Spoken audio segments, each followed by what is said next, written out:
Hi all, welcome to ones. അപ്പോൾ ഇന്ന് നമ്മൾ കൺസ്ട്രക്ഷൻ മെറ്റീരിയൽസ് ആൻഡ് മാനേജ്മെന്റ് എന്ന സബ്ജക്റ്റിലെ കൺസ്ട്രക്ഷൻ മാനേജ്മെന്റ് എന്ന ടോപ്പിക്കിനെ പറ്റിയാണ് ഡിസ്കസ് ചെയ്യുന്നത്. ഈ സെഷനിൽ വരുന്നത് എന്താണ് കൺസ്ട്രക്ഷൻ മാനേജ്മെന്റ്, എന്താണ് ഒരു project, what are different type of construction projects എന്നീ ടോപ്പിക്കുകളാണ് ഡിസ്കസ് ചെയ്യുന്നത്. ഫസ്റ്റ് നമുക്ക് നോക്കാം.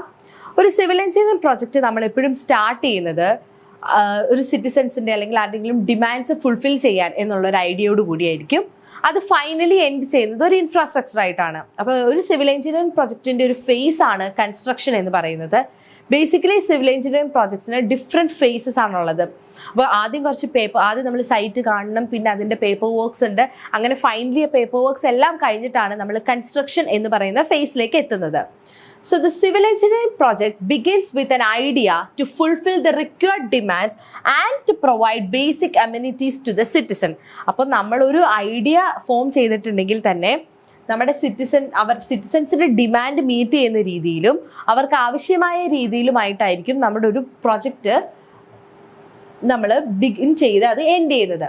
And A project ends with an infrastructure. അപ്പോൾ പ്രോജക്റ്റ് എപ്പോഴും എൻഡ് ചെയ്യുന്നത് തുടങ്ങുന്ന ഒരു ഐഡിയയിൽ നിന്നും ഡിമാൻഡ് ഫുൾഫിൽ ചെയ്യാനായിട്ടാണ്. എൻഡ് ചെയ്യുന്നത് ഒരു ഇൻഫ്രാസ്ട്രക്ചറിലാണ്. ആ ഇൻഫ്രാസ്ട്രക്ചർ എന്തൊക്കെയാവാം? റിക്രിയേഷണൽ അമ്യൂണിറ്റീസ് ആവാം, ഇൻഡസ്ട്രിയൽ അമ്യൂണിറ്റീസ് ആവാം, അല്ലെങ്കിൽ പ്ലാൻസ്, ഓപ്പറേഷൻ പ്ലാൻസ് എല്ലാം ആകാം. ഇനി ദർ ആർ ഡിഫറെൻറ്റ് ഫേസസ്. ഒരു സിവിൽ എഞ്ചിനീയറിംഗ് പ്രോജക്ട്സിൽ ഡിഫറെൻറ്റ് ഫേസസ് ആണുള്ളത്. അതിൽ ഫസ്റ്റ് വരുന്നത് കൺസെപ്ച്വൽ ആൻഡ് ഫീസിബിലിറ്റി സ്റ്റഡീസ്. ആദ്യം തന്നെ നമ്മൾ കൺസെപ്റ്റ്, എന്ത് കൺസെപ്റ്റാണ്, എന്താണ് നമ്മുടെ ഐഡിയ, അതനുസരിച്ചുള്ളൊരു ഫീസിബിലിറ്റി സ്റ്റഡി നമ്മൾ നടത്തും. അതിനുശേഷം നമ്മളൊരു എഞ്ചിനീയറിംഗ് ഡിസൈൻ, നമ്മളൊരു സ്ഥലം ചൂസ് ചെയ്തതിനു ശേഷം അവിടെ പോസിബിൾ ആയിട്ടുള്ള ആ ഒരു കണ്ടീഷനിൽ പോസിബിൾ ആയിട്ടുള്ള ഒരു എഞ്ചിനീയറിംഗ് ഡിസൈൻ ആയിട്ട് നമ്മൾ കെയിം അപ്പ് ചെയ്യും. And finally contracting and procurement. അപ്പോൾ ഡിസൈൻ ഫൈനലൈസ് ചെയ്തിട്ടുണ്ടെങ്കിൽ പിന്നീട് നമ്മൾ ബിഡിങ്ങും ടെൻഡറിങ്ങും എല്ലാം വിളിച്ച് കോൺട്രാക്ട്, അപ്പോൾ ആദ്യം ബിഡിങ് നടത്തും. And bidding finally tender sign ചെയ്തതിന് ശേഷമാണ് അത് കോൺട്രാക്ട് ആയി മാറുന്നത്. ആൻഡ് കോൺട്രാക്ട് പിന്നെ പ്രൊക്യൂർ ചെയ്യണം. ആ കോൺട്രാക്ട് ആരാണോ എടുത്തത്. അപ്പോൾ കോൺട്രാക്ട് പ്രൊക്യൂർമെന്റ് ഇങ്ങനെ എല്ലാ ഡോക്യുമെന്റ് ഡീറ്റെയിൽസും കഴിഞ്ഞതിന് ശേഷം, ഡോക്യുമെന്റേഷൻ എല്ലാം കഴിഞ്ഞിട്ടാണ് നമ്മൾ കൺസ്ട്രക്ഷൻ ഫേസിലേക്ക് സ്റ്റാർട്ട് ചെയ്യുള്ളൂ. അതിനുശേഷം കൺസ്ട്രക്ഷൻ വർക്ക്സ് കംപ്ലീറ്റ് ചെയ്തതിന് ശേഷം അതിന് നമ്മൾ കമ്മീഷൻ ചെയ്യും. ആൻഡ് ഫൈനലി അത് നമ്മൾ യൂസ് ചെയ്യും. And then utilisation. ഫൈനലി അവസാനത്തെ ഘട്ടത്തിലാണ് നമ്മളത് യൂട്ടിലൈസ് ചെയ്യുന്നതും പിന്നീട് മെയിൻ്റനൻസ് വർക്ക്സ് എല്ലാം വരുന്നത്. അപ്പോൾ ഒരു സിവിൽ എഞ്ചിനീയറിംഗ് പ്രോജക്റ്റ് എന്ന് പറയുമ്പോൾ ഈ എല്ലാ ഫേസ് കൂടി ചേർന്നതാണ് ഒരു പ്രോജക്റ്റ് എന്ന് പറയുന്നത്. അപ്പൊ നമുക്കൊരു കൺസ്ട്രക്ഷൻ മാനേജ്മെന്റ്, നമ്മളുടെ ഒരു കൺസ്ട്രക്ഷനെ നമ്മൾ മാനേജ് ചെയ്യണമെന്നുണ്ടെങ്കിൽ നമുക്ക് ഇപ്പോഴത്തെ നമ്മളുടെ കൺസ്ട്രക്ഷന്റെ ഡിസൈനിനെ പറ്റിയും അതിന്റെ സ്ട്രക്ചേഴ്സിനെ പറ്റിയും അതുപോലെ തന്നെ മോഡേൺ ആയിട്ടുള്ള മാനേജ്മെന്റ് ടെക്നിക്സിനെ പറ്റിയുമുള്ളൊരു നോളജ് വളരെ ഇമ്പോർട്ടൻ്റ് ആണ്. So the management of construction project require knowledge of modern management knowledge as well as understanding. നമ്മുടെ ഡിസൈനിന്റെ കൺസ്ട്രക്ഷന്റെ ഡിസൈനും അണ്ടർസ്റ്റാൻഡ് ചെയ്യുന്നത് വളരെ ഇമ്പോർട്ടൻ്റ് ആണ്. അപ്പോൾ നമ്മുടെ ഒരു പ്രോജക്റ്റിന് സ്പെസിഫിക് ആയിട്ടുള്ള ഒരു ഒബ്ജക്റ്റീവ് കാണും, അതുപോലെ തന്നെ കൺസ്ട്രെയിൻസ് ഉണ്ടാവും. അപ്പോൾ മേജർ ആയിട്ട് വരുന്ന ഒരു കൺസ്ട്രെയിൻ എന്ന് പറയുന്നത് ടൈം കൺസ്ട്രെയിൻ ആണ്. അതായത് വിത്തിൻ ലെസ് ടൈം, അപ്പം വളരെ കുറച്ച് സമയത്തിനുള്ളിൽ പെട്ടെന്ന് നല്ല എഫിഷ്യൻ്റ് ആയിട്ട് ചെയ്തു തീർക്കാനാണ് മാക്സിമം നമ്മളൊരു പ്രോജക്റ്റിന്റെ ഒബ്ജക്റ്റീവ് എന്ന് പറയുന്നത്. അപ്പോൾ അത് കൂടുതൽ എക്കണോമിക്കൽ ആയിട്ട് തീർക്കുക എന്നുള്ളതായിരിക്കും ബേസിക്കലി ഒരു പ്രോജക്റ്റിന്റെ ഒബ്ജക്റ്റീവ് എന്ന് പറയുന്നത്. അതുപോലെ തന്നെ ഈ ടൈം തന്നെ നമുക്ക് കൺസ്ട്രെയിൻ ആയിട്ട് വരാനുള്ള ചാൻസസ് ഉണ്ട്. അപ്പോൾ ചില കാര്യങ്ങൾ നമുക്ക് ആ ടൈമിൽ മീറ്റ് ചെയ്യാൻ പറ്റിയില്ലെങ്കിൽ അത് പിന്നീട് ഡിലേ ആവുകയും ചെയ്യാൻ സാധ്യതയുണ്ട്. അപ്പോൾ ഇറ്റ് മേ കോസ്റ്റ് അത് നമുക്ക് കോസ്റ്റിന് കുറച്ച് നഷ്ടത്തിന് ഇടവരാനും ചാൻസ് ഉണ്ട്. അപ്പോൾ ഈ ഒബ്ജക്റ്റീവ്സും കൺസ്ട്രെയിൻസും എല്ലാം നമ്മൾ നേരത്തെ തന്നെ ആലോചിച്ച് വെച്ചിട്ട് വേണം ഒരു പ്രോജക്റ്റ് നമ്മൾ സ്റ്റാർട്ട് ചെയ്യാനായിട്ടും അതിനെ മാനേജ് ചെയ്യാനായിട്ടും. ഇനി വരുന്നത് പ്രൊജക്ട് മാനേജ്മെന്റ് ആണ്. അപ്പോൾ പ്രൊജക്ട് മാനേജ്മെന്റ് എന്ന് വെച്ചാൽ നമ്മളുടെ ഒരു ലൈഫ് ഓഫ് എ പ്രോജക്റ്റിന്റെ ലൈഫിൽ നമ്മൾ എങ്ങനെയാണോ ഹ്യൂമൻ റിസോഴ്സസിനെയും മെറ്റീരിയൽ റിസോഴ്സസിനെയും വളരെ നന്നായിട്ട് കോർഡിനേറ്റ് ചെയ്ത് മോഡേൺ ടെക്നിക്സ് ഉപയോഗിച്ച് കോർഡിനേറ്റ് ചെയ്ത് നമ്മുടെ ഒബ്ജക്റ്റീവ്സ് മീറ്റ് ചെയ്യുന്നതിനാണ് പ്രൊജക്ട് മാനേജ്മെന്റ് എന്ന് പറയുന്നത്. So project management is the art of directing and coordinating human and material resources throughout the life of a project by using modern management techniques to achieve predetermined objective of scope, cost, time, quality and participation satisfaction. അപ്പോൾ നമ്മുടെ human റിസോഴ്സസിനെയും material റിസോഴ്സസിനെയും നല്ല രീതിയിൽ coordinate ചെയ്ത് through out the life of A project ലൈഫിൽ through ഔട്ടായിട്ട് നമ്മൾ coordinate ചെയ്ത് നമുക്ക് വേണ്ട ഒബ്ജക്റ്റീവും നമുക്ക് വേണ്ട ടൈമിൽ കോസ്റ്റിൽ നമ്മൾ നല്ല സാറ്റിസ്ഫാക്ഷനോട് കൂടി നമ്മൾ മാനേജ് ചെയ്യുന്നതിനെയാണ് പ്രൊജക്ട് മാനേജ്മെന്റ് എന്ന് പറയുന്നത്. സോ ഇനി നമുക്ക് different type of construction projects ഉണ്ട്. അപ്പോൾ നമ്മൾ പറഞ്ഞു കൺസ്ട്രക്ഷൻ എന്ന് പറയുന്നത് പ്രോജക്റ്റിലെ ഒരു ഫേസ് ആണ്. ആ ഒരു ഫേസിൽ തന്നെ different type of construction projects ആണുള്ളത്. അപ്പോൾ ബേസിക് മെയിൻലി വരുന്ന പ്രോജക്ട്സുകളാണ് building projects, heavy engineering projects, industrial projects. അപ്പോൾ ഇതിലെ ബിൽഡിംഗ് പ്രോജക്ട്സിനെ നമുക്ക് റെസിഡൻഷ്യൽ ആൻഡ് കൊമേഴ്ഷ്യൽ ആയിട്ട് ക്ലാസിഫൈ ചെയ്യാം. Residential projects and commercial projects. And industrial projects തന്നെ നമുക്ക് പബ്ലിക് ആൻഡ് പ്രൈവറ്റ് പ്രോജക്ട്സ് ആയിട്ടും ക്ലാസിഫൈ ചെയ്യാം.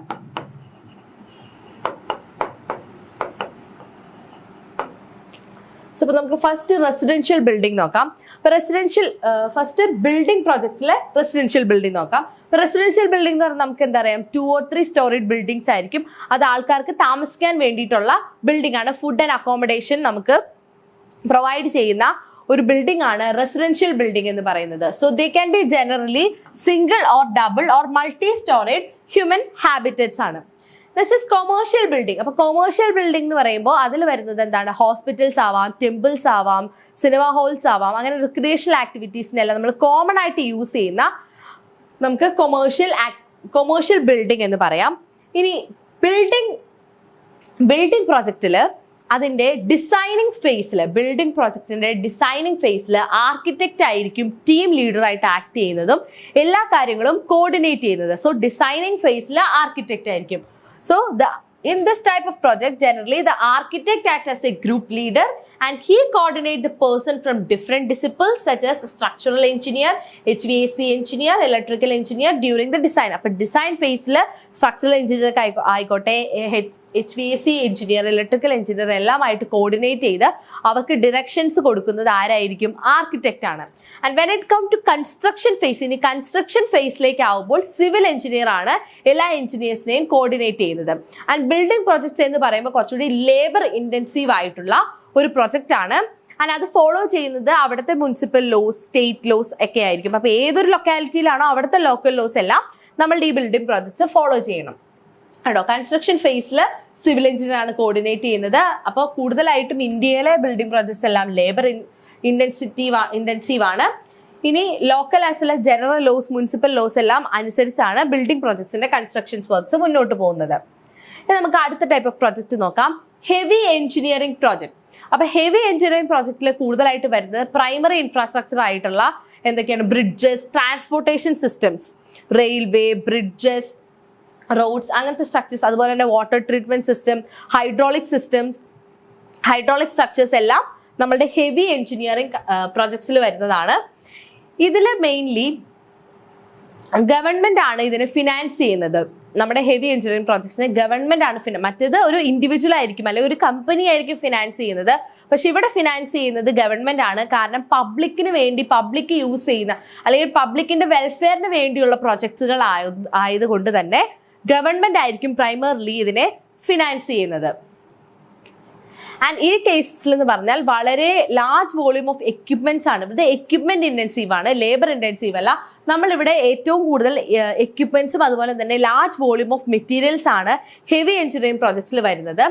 ആൻഡ് ഇതിൽ എല്ലാ ഫേസസിലും കൺസ്ട്രക്ഷൻ ഫേസിൽ കോർഡിനേറ്റ് ചെയ്യുന്നത് സിവിൽ എഞ്ചിനീയർ ആണ്. സോ ഇത് ഡിസൈൻ ആൻഡ് കൺസ്ട്രക്ഷൻ ഫേസിൽ ഇതിൽ സിവിൽ എഞ്ചിനീയർ ആണ്. പക്ഷേ ബിൽഡിംഗ് പ്രോജക്റ്റിൽ ഡിസൈൻ ഫേസിൽ ആർക്കിടെക്റ്റും കൺസ്ട്രക്ഷൻ ഫേസിൽ സിവിൽ എഞ്ചിനീയർ ആയിരുന്നു. പക്ഷേ ഹെവി എഞ്ചിനീയറിംഗ് പ്രോജക്റ്റിൽ 2 ഫേസിലും ഇൻപുട്സും പ്രൊവൈഡ് ചെയ്യുന്നത് ആരാണ്, സിവിൽ എഞ്ചിനീയർ ആണ്. Next is industrial projects. ഇനി ഇൻഡസ്ട്രിയൽ പ്രോജക്ട്സ് എന്ന് പറയുമ്പോൾ അത് കൂടുതലായിട്ട് വരുന്ന refineries, plants, chemical plants, petroleum projects, large steel plants, aircraft industry. അപ്പൊ ഈ വരുന്ന ഇൻഡസ്ട്രീസ് എല്ലാം എന്തിൽ വരുന്നതാണ്, ഇൻഡസ്ട്രി പ്രോജക്ട്സിൽ വരുന്നതാണ്. ഇത് വളരെ സ്പെഷ്യലൈസ്ഡ് ആയിട്ടുള്ള ഒരു പ്രോജക്ട്സ് ആണ്. അപ്പൊ ലാർജ് കൺസ്ട്രക്ഷൻ ഫേംസ് ആയിരിക്കും ഇതിനെ ഫിനാൻസ് ചെയ്യുന്നതും അതുപോലെ തന്നെ ഇത് കണ്ടക്ട് ചെയ്യുന്നതെല്ലാം ലാർജ് കൺസ്ട്രക്ഷൻ ഫേംസ് ആയിരിക്കും ഇതിന്റെ കൺസ്ട്രക്ഷൻ വർക്ക് ഏറ്റെടുത്ത് നടക്കുന്നത്. അപ്പൊ ഈ പ്രോജക്റ്റിൽ എന്ന് പറഞ്ഞാൽ വളരെ ഹൈ നമ്പർ ഓഫ് സ്കിൽഡ് ലേബേഴ്സിന്റെ ആവശ്യമുണ്ട്. So construction of this type of project require highest level of engineering expertise. അപ്പൊ വളരെ കൂടുതലായിട്ടുള്ള ഹൈ ലെവൽ ഓഫ് എഞ്ചിനീയറിംഗ് എക്സ്പെർട്ടീസും വേണം. അതുപോലെ തന്നെ നല്ല സ്കിൽഡ് ആയിട്ടുള്ള ലേബേഴ്സ് ആണ് ഈ പ്രോജക്റ്റിൽ നമുക്ക് ഏറ്റവും കൂടുതൽ ആവശ്യമുള്ളത്. ഇനി കൺസ്ട്രക്ഷൻ പ്രോജക്ട്സ് നമുക്ക് വേറെ 2 രീതിയിൽ കൂടി തിരിക്കാം. That is private and public projects. As A name suggest നമ്മൾ പബ്ലിക് പ്രോജക്ട്സ് എടുത്തിട്ടുണ്ടെങ്കിൽ അതിന്റെ ഇൻഫ്രാസ്ട്രക്ചർ അത് പബ്ലിക്കിന് വെൽഫെയറിന് വേണ്ടിയുള്ളതായതിനാൽ അത് ആര് ഫണ്ട് ചെയ്യുന്നതായിരിക്കും? ഗവൺമെന്റ് ഫണ്ട് ചെയ്യുന്നതായിരിക്കും. So they are primarily funded by the government. And ഇതിന്റെ കൺസ്ട്രക്ഷൻ വർക്കിന് ഫോളോ ചെയ്യേണ്ട റൂൾസ് ആൻഡ് ഗൈഡ് ലൈൻസ് ഗവൺമെന്റിന്റെ ഗൈഡ് ലൈൻസും റൂൾസും ഫോളോ ചെയ്തിട്ട് വേണം. സോ ഇപ്പോൾ ഡിഫറെന്റ് ഡിപ്പാർട്ട്മെന്റ്, ഓരോ ഡിപ്പാർട്ട്മെന്റിനും ഓരോ guidelines follow ചെയ്യാനുണ്ടാവും.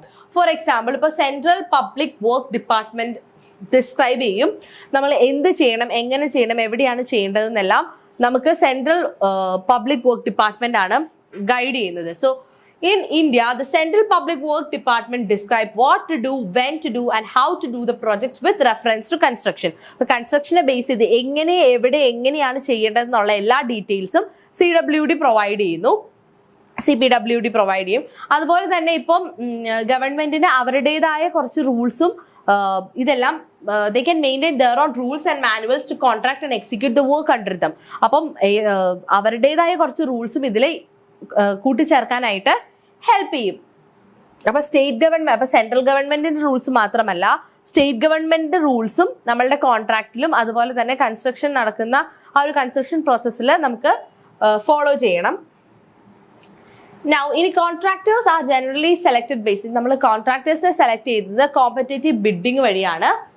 In public projects, and low-cost bidding system followed by technical and financial evaluation is preferred in most of the case. അപ്പോൾ ബിഡിംഗ് വഴിയാണ് നമ്മൾ കോൺട്രാക്ട് കൊടുക്കുന്നത്. അതിൽ ലോ കോസ്റ്റ് ബിഡിംഗ്, കാരണം ഗവൺമെന്റ് പ്രോജക്ട്സിനെല്ലാം one of the important criteria എന്ന് പറയുന്നത് അതിന്റെ ഫിനാൻഷ്യലി അതിന്റെ കോസ്റ്റ് തന്നെയാണ്. അപ്പോൾ ഏറ്റവും കുറഞ്ഞ കോസ്റ്റിൽ നല്ല എഫിഷ്യൻ്റ് ആയിട്ട് വർക്ക്സ് കംപ്ലീറ്റ് ചെയ്യുന്ന ആ ഒരു ബിഡ്, അപ്പോൾ കുറഞ്ഞ കോസ്റ്റ് ഉള്ള ബിഡായിരിക്കും ഫാസ്റ്റ് ആയിട്ട് നമ്മൾ ഗവൺമെന്റ് ചൂസ് ചെയ്യുന്നത്. അപ്പോൾ കോമ്പറ്റേറ്റീവ് ബിഡിംഗ് വഴിയായിരിക്കും കോൺട്രാക്ടേഴ്സിനെ ചൂസ് ചെയ്യുന്നത്. കൂടുതൽ പ്രിഫർ ചെയ്യുന്നത് ലോ കോസ്റ്റ് ബിഡിംഗ് ആണ്. ഏറ്റവും കുറവ് പൈസയിൽ നല്ല രീതിയിൽ ബിഡ് ചെയ്തെടുക്കുന്നതാണ്. Next is private projects. ഇനി പ്രൈവറ്റ് പ്രോജക്റ്റ് ഡിപ്പെൻഡ് ചെയ്തെന്ന് വെച്ചാൽ ഏത് തരം പ്രോജക്റ്റ് ആണെന്ന് അനുസരിച്ചായിരിക്കും അതിന്റെ പ്രോജക്ട് മാനേജറിനെ ഓണർ ഡിസൈഡ് ചെയ്യുക. അപ്പോൾ ഇത് പ്രോജക്ട് മാനേജേഴ്സ് ബാക്കിയുള്ള ടീം മെമ്പേഴ്സ് ആയിട്ട് എങ്ങനെയാണ് ചെയ്യേണ്ടതെന്നെല്ലാം ഡിസ്കസ് ചെയ്യും.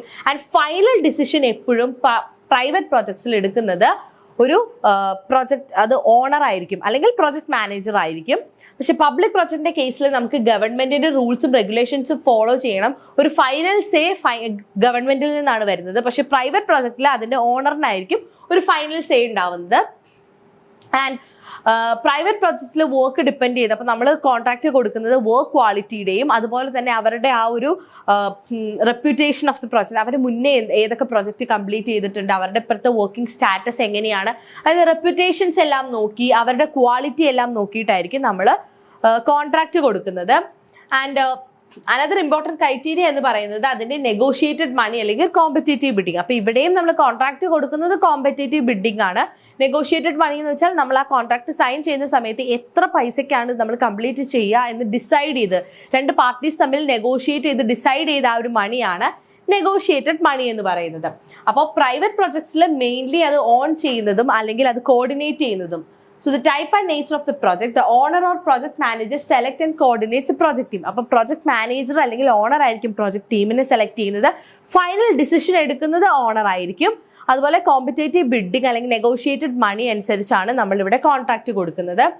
ആൻഡ് ഡിസൈനർ അല്ലെങ്കിൽ കോൺട്രാക്ടർ നമ്മൾ ചൂസ് ചെയ്യുന്നത് അവരുടെ ക്വാളിറ്റി ഓഫ് വർക്കിനെയും അതുപോലെ അവരുടെ റെപ്യൂട്ടേഷനെല്ലാം അനുസരിച്ചാണ്.